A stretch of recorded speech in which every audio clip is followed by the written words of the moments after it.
that from a legal standpoint particularly, but that would be my layman's Because opinion. I'm talking about the healthcare, you know. Right, well, certainly you have your private, your body, your person is yours. It is property, your property, I guess. But from a legal sense, I don't know how the legal folks look at that. Go ahead. Don't they change the definition of property to confuse the issue? Well, they can't change, the This is definition property. that's located in the Constitution of Ohio can only be changed through process, and it's not been changed. Okay. Okay? Now, they want to make nuance, there's regulations, the federal government will muddy the waters with Right. various concepts. And they are fighting an eminent domain or a riparian right battle right now in the Supreme Court that having to do with the Lake Erie shore. The current riparian, does anybody know what the term riparian right No. means? Riparian has to do with water. And so if you have water on your property, a stream, a pond, a lake, riparian refers to water, your rights to that water. In Ohio, we've always had very strong riparian rights. If you have a pond on your property, you own the land under the property and the water that's in that pond. And you have all rights and access to it. Nobody has access or rights to that water. If you have a stream running through your property, you own the property underneath the stream, but you don't own the water transiting your property because it's moving and so it is constantly moving, but you own the property. In Lake Erie, it has always been that you own the shoreway, because if you purchase that property in a certain, I forget the exact legal term, but it has to do with the normal resting place of the water at its normal state. And that's what they've always said. Now they're trying to via eminent domain, take that shoreline from people who have always had it. And there's a big battle at the Supreme Court right now. But going back to the EPA, which I think is one of the most tyrannical organizations in our government currently, from a lot of different aspects. As a business guy, the impact that I see the EPA bring down on business is ridiculous. But one of the things that this current president has done is he's recognized that in order to implement his objective of redistribution of wealth, now keeping in mind Agenda 21, or what we call Agenda 21, is really redistributive. That's what it's all about. It's redistributing our wealth to other countries and redistributing our wealth within this country to others within this country. In order to accomplish his goal, he can't do it legally by saying that, number one. He has to use it through existing, he can't make law, although he tries through executive order, but he can use his organizations that have already been created and funded to create regulation, which is in essence law. So he combined the EPA, Department of Transportation, and HUD into an organization called Sustainable Communities.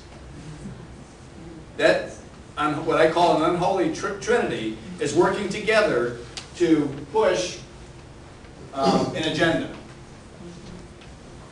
which we will be talking about here shortly. Our president said this: working together, HUD, Department of Transportation, EPA will make sure that when it comes to development of housing, transportation, energy efficiency. Now think about those three organizations and what they impact. Housing, where you live. Transportation, which involves you getting from any point A to point B. And the EPA, your environment, which is everything else around you. Water, air, everything around you. Those three organizations, basically, you swim in everything that in the environment that these three organizations handle.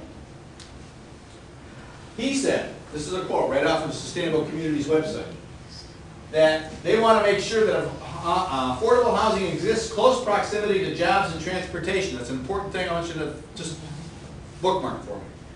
That it's important that affordable housing exists in close proximity to jobs and transportation. That means encouraging shorter travel, lower travel costs, and means greener and safer and more livable communities. Doesn't that make you feel so special? There is an organization called the Livable Communities, or a program called Livable Communities, that is now being funded through HUD, through this organization. That's for people that don't have very much money. Well, Livable Communities has nothing to do with that, although HUD is helping people to get into, but Livable Communities is about creating livable community, a sustainable community. Chardon happens to belong to this organization called Livable Communities. And it's about implementing bicycle trails, because that's part of being a livable community. And compact housing, and transportation that is more friendly, and you have alternate forms of transportation, so that when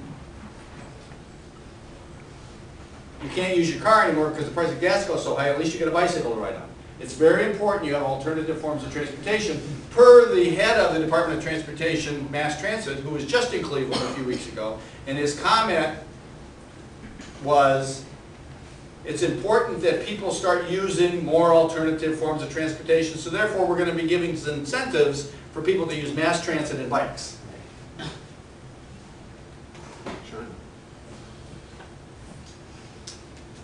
This has more to do with, if you go out, again, this is unbelievable because there's so much of this out there. This is not even being hidden. This is right there in plain sight.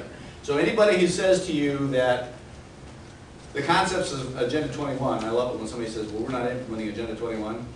No, but all of those ideas, those thoughts, those concepts, that whole redistributive stuff we are implementing, and it is all right there.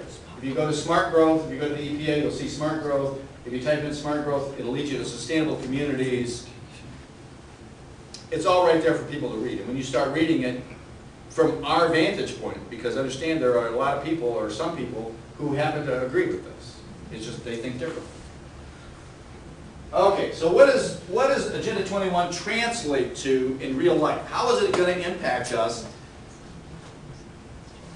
on a real life basis? Is it impacting us? Does anybody feel an impact when you go home at night? Do you sit at home at night and you know, get the shakes because Agenda 21 is going on around you? Yeah. Pretty close. Yeah. That is the problem, see, because people will say to Agenda 21 and they'll go home and they say, well, I don't feel anything. I don't feel like anything's hurting me. Yeah, we did lose that 284 acres up the street. We don't have access to it anymore because Western Reserve Land Conservancy just put an easement on it and nobody's allowed to walk on it. But, I mean, outside of that, they're protecting it from us.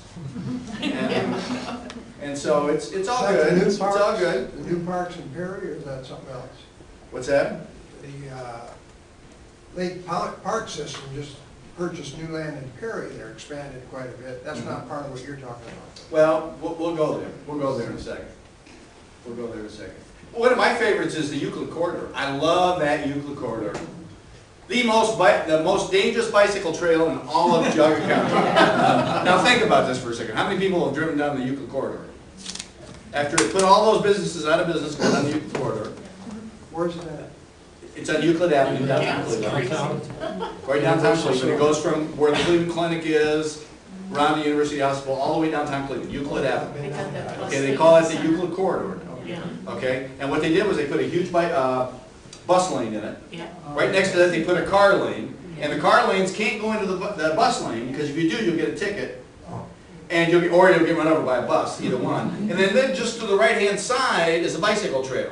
And so as you're driving down the Euclid Corridor, very confused, because you don't know when you're in a bus lane, you're not in a bus lane. If you know you got cameras on the light, so you don't want to run a red light, you don't want to get a caution light, and so you're nervous. You got all this traffic around you anyway, and so you know you might turn this way, you might turn that way. And I'm sure you're looking in your mirror for that bicyclist who's coming up on your right-hand side as the bus is passing you on the left-hand side, and you go, oh my God! I just love that highway.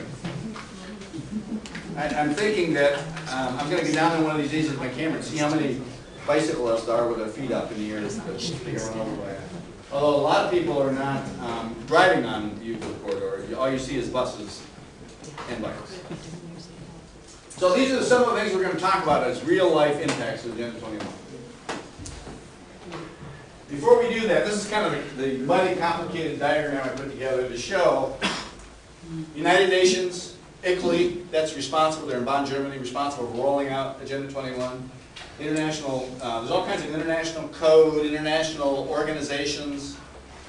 Those organizations produce the process, the methodologies, the concepts that then are adopted on an international scale. Our International Code Council creates our building codes.